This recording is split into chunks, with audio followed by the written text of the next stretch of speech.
Hello guys, ఈరోజు తాగుబోతుల వాళ్ళ గురించి రెమెడీస్ ఇవి అంతే.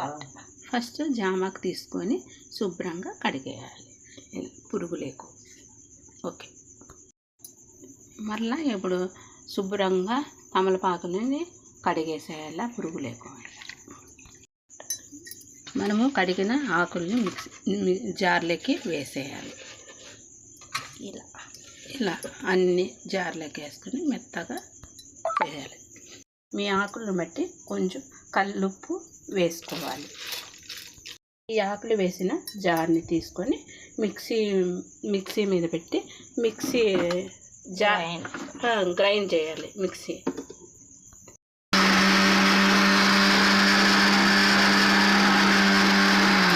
ఇలా పొడి పొడిగా ఉంది కాబట్టి కొన్ని వాటర్ వేసుకోవాలి. వాటర్ వేసుకున్న తర్వాత గ్రైండ్ చేసుకుందాం. మనము ఉడగొట్టేసేయాలి.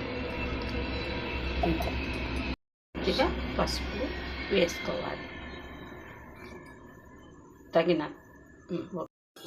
ఈ రెండేను పొద్దున పరిగడుపున రెండు స్పూన్లు, సాయంత్రం పడుకునే ముందు 2 స్పూన్లు తాగితే 21 రోజుకి రిజల్ట్ తెలుస్తుంది.